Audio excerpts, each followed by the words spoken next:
Bonjour à tous et à toutes, chers amis, merci d'être là devant votre écran d'ordinateur, de tablette ou de portable. J'espère que vous allez tous bien. Alors je vais un petit peu enlever ma tête avec mon crâne d'œuf, on va dire. Mon crâne d'œuf, c'est pas très joli. Hein. Voilà, ça va pas du tout, on me voit pas, on me voit plus.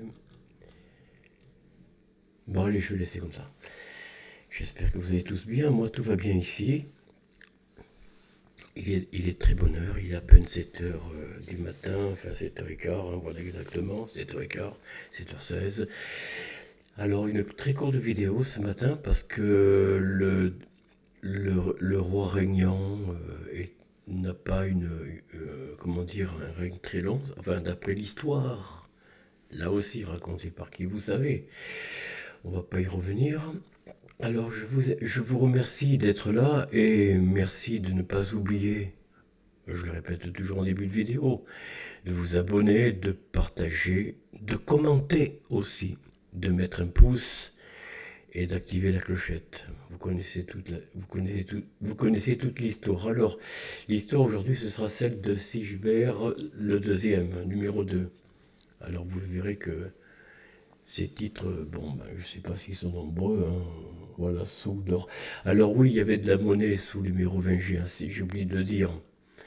J'ai oublié de le dire, mais ça n'avait pas la même valeur, la monnaie, et puis elle n'était pas répandue, je pense, dans tout le royaume. C'était probablement des pièces que les grands, on va dire, les grands du royaume, les princes bien sûr, possédaient, et le petit peuple, lui, certainement troqué, hein, plus qu'autre chose, mais il devait avoir quelques pièces de monnaie, quelques sous, comme on dit, hein. Voilà. Alors, ses titres, il est roi des Francs, pardon, d'Austrasie et des Burgondes de 813, non, de 613, pardon, à 600, de 613 à 613. Ah, c'est pas mal ça. Moins d'un an. Ah bon, d'accord. Bon, il a moins d'un an de règne. Prédécesseur Thierry II, successeur Clotaire II, réunion de tous les royaumes francs, gaulois. Je répète toujours gaulois parce que le pays franc a-t-il vraiment existé? Ça, c'est une nomination romaine, hein. Voilà, bon. Alors, biographie. Oui, une biographie très courte, hein. Titre complet, complet. Roi des Francs, d'Austrasie et des Burgondes, dynastie mérovingienne, date de naissance 602, date de décès 613, père Thierry II. Bon, voilà un petit peu pour le curriculum vitae. Alors, bon, ben,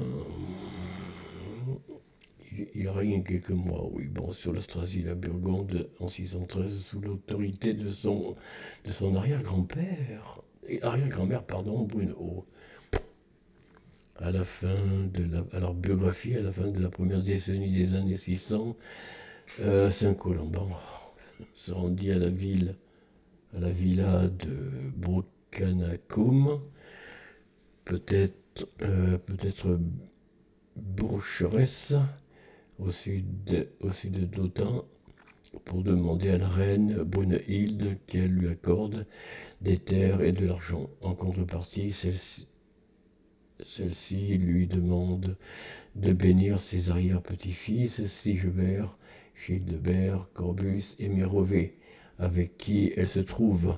Colomban, considérant ses enfants comme illégitimes, refuse de leur accorder la bénédiction et outrage la reine. Oh, vilain. Oh, le vilain. En 813, en 613, décidément, je suis focalisé sur le 9e siècle, moi, alors on est encore loin. En 613, son père, Thierry II, meurt à l'âge de 25 ans. Pour le remplacer, Brunehilde élève alors Sigebert sur le trône alors qu'il n'a encore qu'environ 12 ans. L'accession au trône de Sigebert II et des fils de Thierry II se fait ainsi par primogéniture, sans partage du royaume, qui aurait dû être divisé en 4, n'était pas, bon, n'était pas tendu. les trois frères de Sigebert conservent néanmoins leur droit au trône, déterrant l'autorité véritable. Brunehilde, détenant l'autorité véritable, Brunehilde lui confie également une armée. L'administration du royaume est confiée au maire du palais, Warnacher, c'est où ça? En Bourgogne? D'accord, oui, bon. Bon. Clotaire, Clotaire II intrigue avec les grands du royaume de Sigebert II contre Brunehilde jusqu'à ce qu'elle décide de se débarrasser de Clotaire II. Elle envoie Sigebert et Warnacher former une armée en Saxe et en Thuringe, mais Warnacher fait échouer la mission pour avoir entendu que Brunehilde voulait le faire assassiner. Warnacher s'allie alors avec les grands de Burgondie, tandis que Brunehilde envoie Sigebert et ses frères accompagnés de troupes burgondes en Austrasie pour mater la révolte. Clotaire II décide alors de s'allier aux révoltés de l'armée neustrienne. Rencontre, je vais pas lire tout ça, hein. Après c'est des notes, voilà. Hein. Neustrienne rencontre l'armée d'Austrasie-Burgonde à Châlons en Champagne.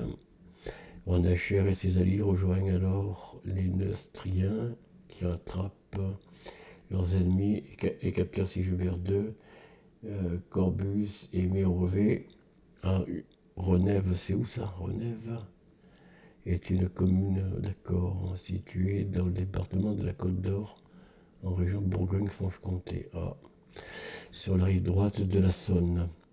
Ayant capturé les membres de la famille royale austrasienne et burgonde, Clotaire II se fait mettre à mort avec son frère Corbus. Brunehilde est mise à mort peu de temps après. Bon, c'est très court, vous voyez, comme biographie, on ne peut pas dire que vraiment Wikipédia se sont surpassés là. Mais comme je vous dis, hein, tout ça c'est des écrits dont a été apuré, on va dire, les passages gênants, puisque sûrement que Sigebert II n'était pas si chrétien que ça. Hein, puisque Colomban n'a pas voulu bénir ni l'épouse, ni enfin le roi, la reine, les enfants, les petits-enfants. Bref, autrement dit, les Mérovingiens n'étaient pas si chrétiens que ça, du moins dans le christianisme comme nous l'entendons depuis, hein, officiellement, parce que bon, il y a un autre christianisme, ou plus exactement, on va dire, comment je peux vous dire ça, parce qu'en fait, bon, moi j'avais appris, hein, quand j'étais proche à l'époque de la foi chrétienne, j'avais appris que, en fait, la plupart des fêtes chrétiennes ont toutes été calquées sur des fêtes anciennes, des fêtes qui avaient précédé, on va dire, la religion chrétienne, vous voyez. Et moi, je suis à peu près certain que tout a été déformé. Depuis, voilà, Dieu Odin, son fils Thor, le Père, le Fils Jésus. Voyez un petit peu le parallèle. En fait, il y a beaucoup de parallèles entre des fêtes chrétiennes, Noël, notamment Noël en norrois ou en gaulois, en langue norroise, je crois que c'est ça. Hein. En fait, ou celte peut-être. En tout cas, Noël a été calqué sur, je ne sais plus sur quelle fête païenne, enfin dite païenne. Je prends les mots chrétiens. Attention. Païen entendait par là religion d'Odin. C'était la religion primordiale, et vous le savez. Donc, en fait, Noël est basé sur une fête païenne. Bon, j'ai écouté la dernière vidéo de Oleg de Normandie sur Pagan TV. Je vous invite à la voir concernant l'épiphanie. Vous allez voir que c'est pas triste. Il y a des choses qu'on apprend à l'aune de ces, on va dire, de ces, non pas de ces mensonges, mais de ces éducorations qu'en ont fait le clergé, quoi. Enfin, le clergé ou ceux qui ont réécrit l'histoire, comme je vous l'ai dit, à travers les siècles, hein. L'épiphanie, bon, c'est des trois rois païens, hein. Trois rois païens qui vont voir le Christ, Jésus, nouvellement né, dans un pays de l'actuel Israël, mais autrefois c'était pas Israël, hein, c'était la Samarie, non pas la Samarie, qu'est-ce que je raconte, la Galilée, et la Galilée, ainsi que la Judée, semble-t-il, mais surtout la Galilée, autrefois, ce n'était pas une région rattachée à Jérusalem, à Israël si vous voulez. C'était une région païenne. Chut, faut pas le dire. Ben oui, c'était une région païenne. Et donc le Christ qui a vécu là, qui est même né, il est né à Bethléem, je crois, oui c'est ça. Mais il est d'origine de la Galilée. Hein. D'ailleurs, rappelez-vous, les Juifs, quand ils accusent le Sanhédrin, ils disent le Galiléen ou les Romains, le Galiléen. Vous voyez. Et la Galilée, c'était pas un peuple croyant sous la foi, la religion d'Israël. Vous voyez ce que je veux dire? Donc c'était une région païenne, donc Jésus était païen. Il n'était pas... Voilà, vous comprenez? Oui, alors on va dire que oui, mais il a adopté les coutumes, les us et coutumes juives. Vous voyez, d'aller comment dire, au temple. Bon, ça, c'est encore autre chose, mais il est né païen. Voilà, ça c'est, voilà, il n'était pas du tout. On en a fait un chrétien parce qu'il aurait eu la circoncision au septième jour. Vous voyez, il y a des choses dont je ne suis même pas sûr de la véracité de ce que raconte la Bible ou l'Évangile. Ça, je n'en suis même pas sûr. Vous voyez, parce que s'il est né en Galilée, il ne pouvait pas être de religion hébraïque. C'est pas possible, puisque les Hébreux rejetaient la Galilée. Il est traité de païen. Il est chassé. D'ailleurs, les Galiléens ne les approchaient pas. Ils n'approchaient pas les prêtres du temple d'Israël, ils n'approchaient pas les religieux. Et ni le peuple israélien, qui vivait en Israël, à Bethléem, et puis je ne sais pas, hein, un peu partout ailleurs. Mais ces deux parties, la Galilée et la Judée, surtout la Galilée, était païenne. Vous voyez ce que je veux dire? Alors, les Mérovingiens, comme je vous l'ai dit, au 6e, au 6e siècle, oui c'est ça, hein, vers l'an 500 et quelques, hein, là c'est 613, c'est ça, hein, donc il est né au 7e siècle, au début du 7e siècle, semble-t-il, voilà c'est ça. Si je ne me trompe pas, oui il est né au début du 16e, non, bah, ils disent même pas quand est-ce qu'il est né. Il est né, fils de Thierry, oh, ben d'accord, bon. 602, oui, il serait né en 602, ou si je perds 2, mais il est mort à l'âge de 12 ans, quoi. Alors je comprends, attendez, il avait donc 12 ans, oui c'est ça. Enfin, il semble. Non, 602 et 613, ça fait 11 ans. Ça fait 11 ans. Oui, voilà.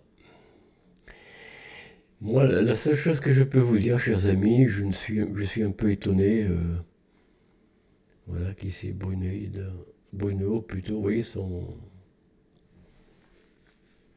écusson est très beau, hein. Voilà, bon, on revient en arrière. Voilà, bon ben, chers amis, moi je sais pas trop quoi vous dire sur ce règne, il n'y a pas grand-chose à dire, hein. Bon, ben, c'est un peu court, on va dire.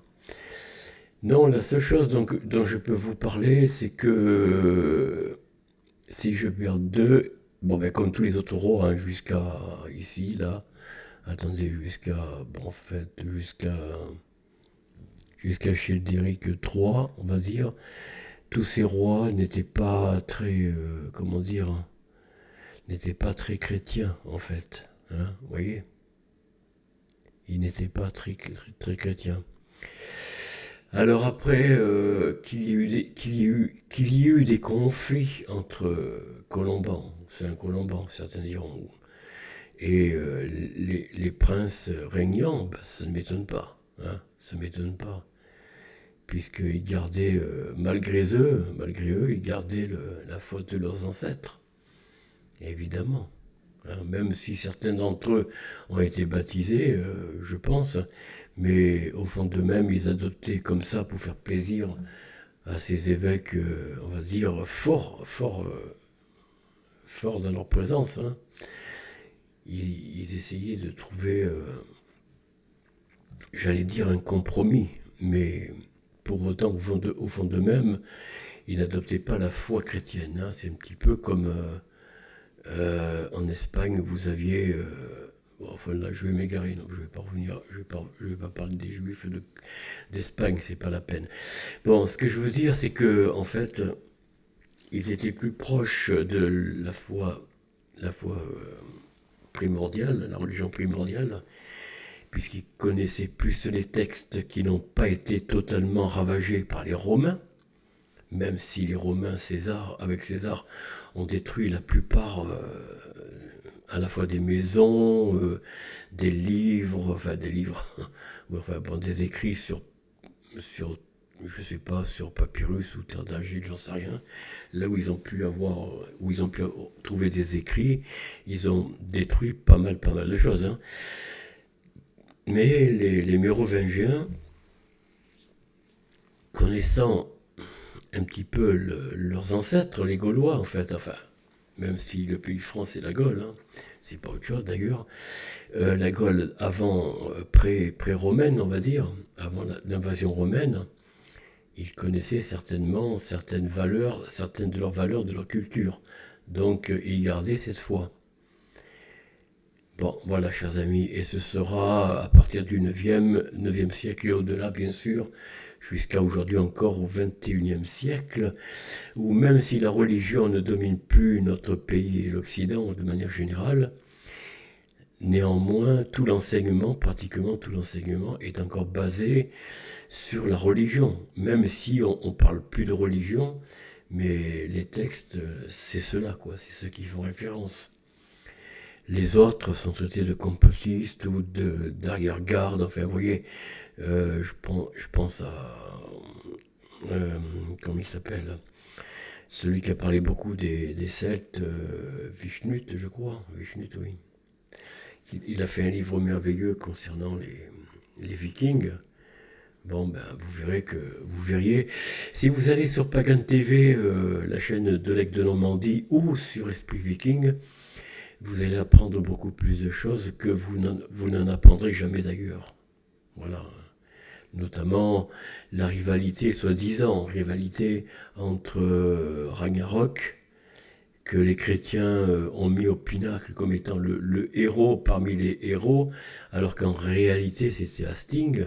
Mais Hasting, pourquoi il est méprisé par les chrétiens, par les religions? La religion, c'est parce que Hasting a vaincu en fait Rome.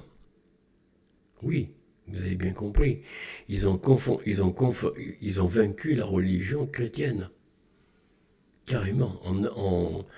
Comme je vous l'ai raconté, il s'est caché dans un cercueil, et ceux qui portaient le cercueil, c'était les proches d'Hasting. Bien sûr, déguisés, habillés de manière convenable pour pas se faire repérer, quoi. Mais voilà, ils ont...